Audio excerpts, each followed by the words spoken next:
Transition écologique, recyclage, gestion et transformation des déchets. La transition écologique, le recyclage ainsi que la gestion et la transformation des déchets sont au cœur des enjeux environnementaux contemporains. Alors que notre planète est confrontée à une crise environnementale croissante, trouver des solutions durables pour gérer nos déchets, les recycler et les transformer en ressources utiles devient impératif.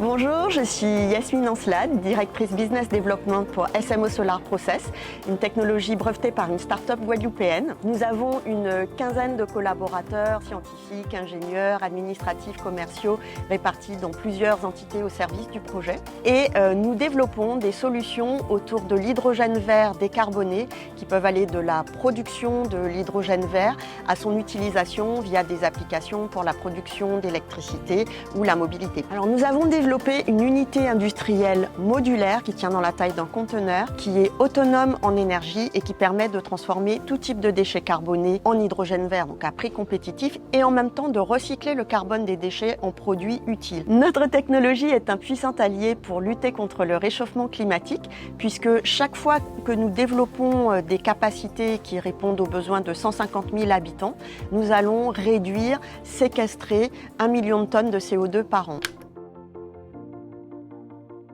Je suis Madame Messina Gikoumé, ingénieure en génie civil avec une spécialisation dans la construction durable. Je suis la fondatrice de la start-up Messibat International qui œuvre dans la transition écologique et énergétique dans le secteur de la construction. Nous avons mis au point des solutions constructives, innovantes, écologiques et économiques qui permettent d'économiser 20% sur les coûts de construction dans le bâtiment. Nos écomatériaux sont issus de l'économie circulaire. Ils sont antisismiques, anti-feu, anti-insectes, permettent de très bonne inertie thermique, très bonne inertie phonique et qui permettent aussi donc, de construire tout type de bâtiments bas carbone à énergie positive et également de faire des projets de réhabilitation avec des matériaux biosourcés et géosourcés. Nous sommes basés en Côte d'Ivoire, en France, au Cameroun et au Togo. Et nous sommes également labellisés par la Fondation Solar Impulse comme l'une des 1000 solutions efficientes au monde pour la protection de l'environnement. Nous avons également été labellisés par le ministère de la Transition écologique en France comme Green Tech Innovation. Bonjour, Constant Noblet, j'ai 34 ans. Je suis fondateur d'une société de revalorisation de déchets plastiques pour la Guadeloupe et la Martinique. On propose une solution innovante via une start-up française sur laquelle je m'appuie. Le projet apporte une solution d'économie territoriale et circulaire sur le territoire et ça apporte une filière de traitement de déchets pour le territoire et donc création d'emplois et création de valeur. Ma société s'engage pour l'environnement en limitant les flux de déchets plastiques qui repartent sur l'Europe et donc en revalorisant localement le déchet. Ma principale cible de déchets est bien le déchet plastique agricole qui aujourd'hui est collecté par un éco-organisme. Donc là, il y a la première filière de Martinique qui est donc la filière banane qui génère beaucoup de plastique à usage unique. La filière melon en génère également. L'idée, c'est de pouvoir récupérer ces déchets-là pour les revaloriser localement en carburant. Mon entreprise représente une innovation pour les Outre-mer car ce serait la première utilisation d'une unité de valorisation en pyrogazéification pour transformer du plastique en carburant sur les territoires d'Outre-mer.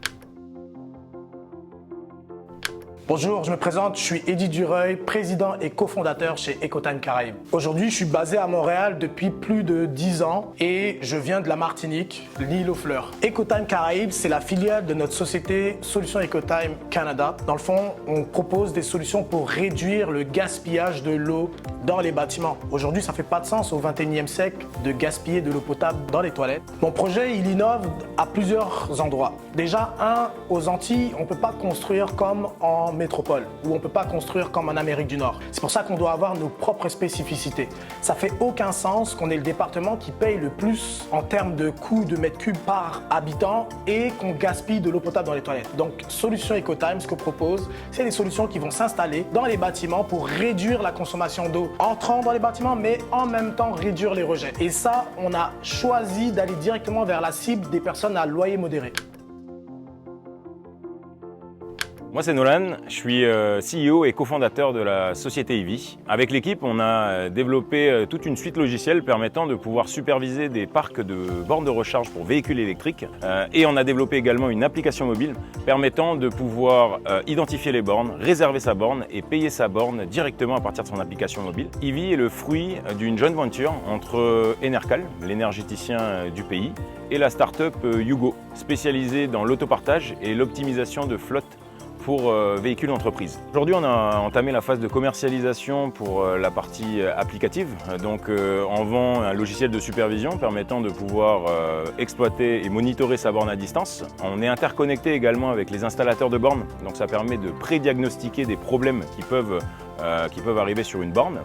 Et à côté de ça, on a également commercialisé la partie application mobile, donc qui permet à tout usager de pouvoir réserver sa borne et de pouvoir payer sa borne. On est en train de développer un produit purement entreprise qui leur permettrait de pouvoir déployer des bornes clés en main, sans se soucier de l'installation, sans se soucier de la supervision, de la monétisation et également de l'électricité. On est également en train de déployer des hyperchargeurs sur des zones non urbaines afin de pouvoir enlever cette peur de la panne. Donc on le fait à la fois en Nouvelle-Calédonie mais également en Polynésie française pour l'instant. Dans notre entreprise, on est conscient que le véhicule électrique n'est pas la solution, mais piloté intelligemment, ça peut devenir un vrai actif énergétique.